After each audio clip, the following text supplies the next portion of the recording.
Welcome, everyone. Welcome to our weekly Facebook Live chat here at the Pacer Planning Facebook page. Typically, we have this at 8 p.m. every Monday Eastern Time. Today, we're doing it a little bit earlier because I'm actually going to be in a meeting with a client at 8 p.m. today. So today, I want to talk a little bit about budgeting, and specifically why budgeting tends to not work for people and how to get around that. So I got a question from someone today who follows the page. Let's call him Eric. I typically don't use people's real names just because I know mine is a sensitive subject for people. So I try to respect everybody's anonymity for these. But I got a question from, we'll call him Eric. It says, "Hi Bill, I'm a big fan of the new video series and have a question that I'd like your opinion. I recently downloaded your newlywed money checklist, and I'm currently working through it with my wife. We got to the section that discusses creating a budget, and we got stuck with it. We've had a few things in the past relating to budgeting, and they never seem to really work for us, right? How do we make a budget for our family that actually sticks?" Hey, Eric, that's a great question. One I get quite a bit, actually. And first off, congrats on not only the recent marriage, but taking a step forward and downloading that newlywed money checklist, and not only just downloading it, but actually working through it. That's awesome. It's a big step. If anyone wants to grab that checklist and follow along here as we go, you'll find the video, the link in the video description to download that checklist. To get to the heart of it, right, budgeting really truly doesn't work for a lot of people. And the reason for this is that we make it so difficult for ourselves to actually do it and stick to it. Right? I've seen a lot of different strategies that people have used over the years to try to manage their budget, right? Anything from creating spreadsheets and literally typing in all different ways that they spend their money, to using a tracking site like a mint.com, right, where you sync your credit cards and then they pull in your transactions for you, to trying a strategy where you literally just only spend cash, right, as a way to really try to prevent yourself from overspending. And even a derivative of this, which I actually kind of like a lot, called the dollar bill savings method. I'll probably talk a little bit about that actually on another Facebook Live, because I do think it's kind of an interesting strategy for people who are struggling with trying to save. But ultimately, for most people, however you do it, budgeting is about keeping track in detail of where your money is going each and every month. And the reason why that doesn't work, and that's not how I actually like to think about budgeting, is really twofold. First and foremost, I think we tend to overlook it, but most people I talk to have some sort of anxiety or shame or even guilt about how they handle their money. Right? It's not something we've ever been taught. It's not something we're inherently good at. It's something you need to really practice over time. And so most of us aren't perfect in this regard, and we tend to not like to pay close attention to things we're not perfect at as a species, right? This is something that all of us struggle with. And so paying close attention to our budget tends to just call out these weaknesses or these things that we're unhappy with. And as a result, people just don't like to pay attention to it, which I think is perfectly legitimate, but ultimately it doesn't help solve the problem. And second, and probably most importantly, it's a lot of work, right? We make it really, really hard for ourselves to actually track our budget. If we're doing spreadsheets, we need to literally update them manually as we go. If you're using Mint, you actually have to remember to log on to Mint to see how you're doing. And then once you get in there, a bunch of your transactions are categorized incorrectly, so you need to go in and fix those. And then they don't track cash spending at all in platforms like that, so you have to actually manually input all the different ways you spend your cash. Budgeting sucks, plain and simple. It's not easy, it's not fun. And if you make it hard on yourself to do something that's not fun, guess what? It's not going to happen. Just like most New Year's resolutions, you start, you're excited about it at the beginning, lasts a couple weeks. As soon as things get busy, it's the first thing that we tend to drop because it's not something that we enjoy and it's hard the way that we do it. Which is why I like to think about budgeting in a completely different state of mind. Right? To me, budgeting isn't about only spending $20 a month at Starbucks this month. And if you spend $21, that's bad, and Mint's going to send you a nasty email calling you out on it, right? That's not healthy. I don't think that's the way we should be doing budgeting. Instead, for me, budgeting is about two A words, right? Awareness of where your money is going, and awareness is never a bad thing, right? And aligning your money with what's actually important to you. Right, so let's walk through these one by one. Let's start with awareness. If you want to start budgeting, and this is what I recommend particularly for people who want to be saving more and find that they're having a hard time doing it. I want you to do this, right? Before you start breaking out the spreadsheets or syncing all your accounts to Mint, walk through this exercise. And this is one, just to be full disclosure, is not something that I've developed myself. For those of you who have followed the page for a while, you'll know that I consider myself to be a Carl Richards disciple almost. He is a 2 times New York Times bestselling author with books about how to manage money, and writes a weekly column in the New York Times about money that I highly recommend. But this is an exercise that he does, and I think it's really instructive here. If you're having a hard time budgeting and want to get started, for the next 2 weeks, do this for me. Whenever you go to spend money, no matter what it is, no matter where it is, no matter what you're spending it on, whether it's necessary, whether or not it's just for fun, whenever you spend money from today to 2 weeks from now, stop for a minute and think about it. Right? Actively try to think about how you're spending money. Say to yourself, I just went to the store and I just bought $125 worth of clothes. Isn't that interesting? Right? Or I just spent $45 at the bar. Think about it for a minute. Literally think about it. There's no judgment, but whenever you spend money, just stop and be mindful about it for a second before you start rushing to the next thing. And you might be surprised if you actually stop for a couple seconds to pay attention, the trends that you start to notice with where your money goes. I frequently hear from people who do this and they didn't realize how much they were spending in particular categories of expenses that they didn't actually really care about. And they've done it, it's habitual, but when they actually stop to think about it, they started to catch on to this, right? So before you start putting yourself through a ton of work to try to track your transactions manually, just stop and reflect on it a little bit, and just see what you notice. And if it doesn't work, then move on to the second piece that we're going to talk about, but give it a shot. And that second piece, right, the other way I want you to try to think about budgeting really has to do with aligning where your money goes with what's actually important to you, and putting your money toward the things that are important to you first. This is my preferred method because I think it's the easiest way and it's the fastest way to get results when it comes to your budgeting. There's a few steps here. First and foremost, I want you to figure out how much money is coming in every month.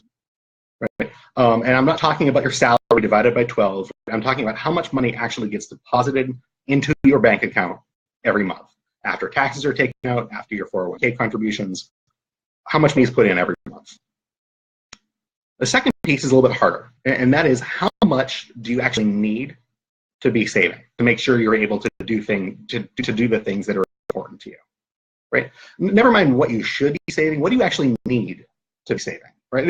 And this is a complicated step, right? It's not easy to calculate how much you need to be saving to retire when you want to retire 30 or 40 years from now. It's not easy to figure out how much you need to be saving to pay for a child's college that's several years in the future. But you need to actually sit down and do this first and foremost. If you need help with that, reach out. I'll help you figure out what those numbers are for you. But you need to figure them out. Right? Step one, how much money is coming in. Step two is how much do you actually need to save. And then once you have that, I want you to log into your bank and schedule an automatic transfer coming out of your checking account every month to either a savings or an investment account for that dollar amount. If you go through step two and find that you need to save $2,000 every month, I want you tonight to go ahead and set up a $2,000 transfer from your checking to your savings account every month, right? And that really is the key here, right? We make it hard on ourselves to save, right? Most people, money comes into the checking account, we spend it, and whatever's left over, we save it if we actually remember to log in and transfer to your savings account, right? I want you to set up automatically, right? Make it hard for yourself not to save. And this isn't permanent, right? If there are some months where you have higher expenses, if a car breaks down, if you just want to spend a little bit more money that month, that's okay, right? You can always go to your savings account and transfer it back to your checking account. But make that the hard step, right? Pay yourself first, and then if you actually need a little bit more money, you can pull a little bit out of savings, right? I'm giving you permission to do that. okay, but don't make it easy for yourself to just spend that money, right? Actually put it away and you make it so you actually actively have to think about taking it out, right? And if you do that, you're going to be much more likely to actually make your budget work for you. And once you do that, right? Once you set up the transfer for how much you need to save every month, spend the rest however you want. I don't care. Right? If you're able to save as much as you need to in order to accomplish the things that are important to you, I really don't care where the rest of your money goes. And frankly, neither should you. Right? As long as you're actively putting money toward the things that are most important to you, do whatever you want with the rest. And don't worry about it, and don't feel guilty about it. You're saving as much as you need to. Right? It's really that easy. Now, with one caveat, right? If you tend to actually spend more than you have left after savings, right? That's when this can get a little bit more difficult, of course. And then, and only then, is when I want you to start thinking through kind of budgeting in the traditional sense, where we're looking to cut spending from particular places, right? If you're able to save as much as you need to save, and spend the rest, and you have a little bit of money left over, you don't need to worry about it. But if you find that you're having a hard time saving what you want to be saving, this is when we're going to start trying to find areas to cut back. And from there, right, here's what I would do in order if you're looking to solve this problem. First and foremost, right, when we talk about budgeting, there's two components to it. There's the income side and your expenses side. Most people tend to only focus on the expenses side, but if you really are having a hard time saving as much as you need to every month, I would actually start on the income side. I have to be honest, right? Are there ways you could grow your income, right? From putting your money into investments that actually pay you income, that could help potentially close that gap, to trying to negotiate a raise at work if you think you're underpaid and can back that up, to even starting some sort of side hustle, right? You might not actually need to cut your spending at all, right? When we think about budgeting traditionally, we tend to only focus on the spending piece, but we really should be taking a look at the income side as well, right? So first and foremost, I'd start there.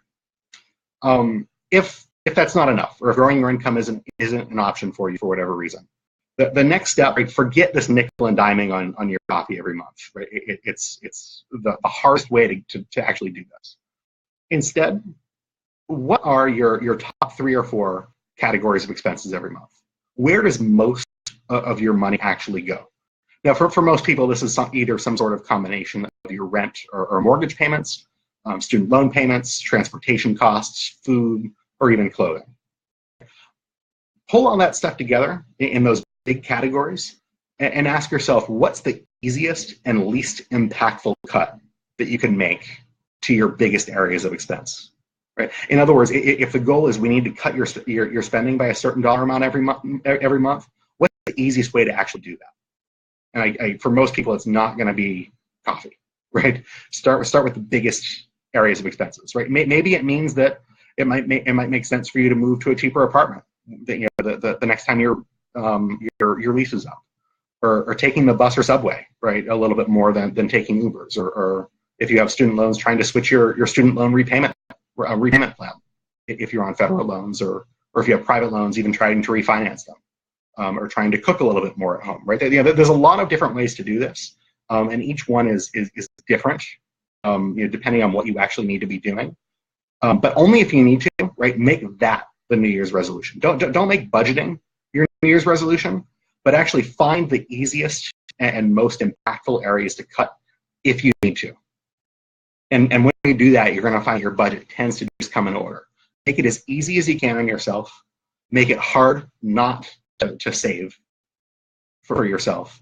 And from there, if you need to cut the pieces that are the easiest and most impactful for you to cut.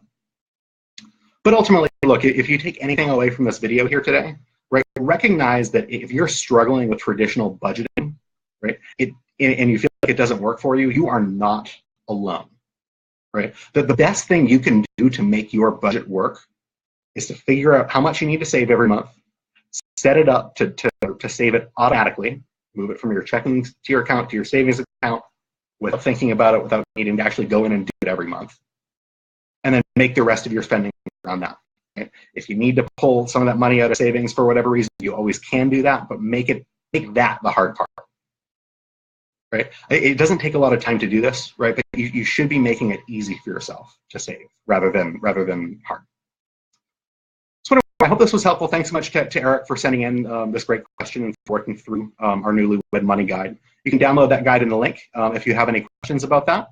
And again, if you have any questions about figuring out how much exactly you need to be saving every month, reach out and I'd be glad to help you with that however I can. Anyway, thanks so much for joining us today, and I hope you have a great day.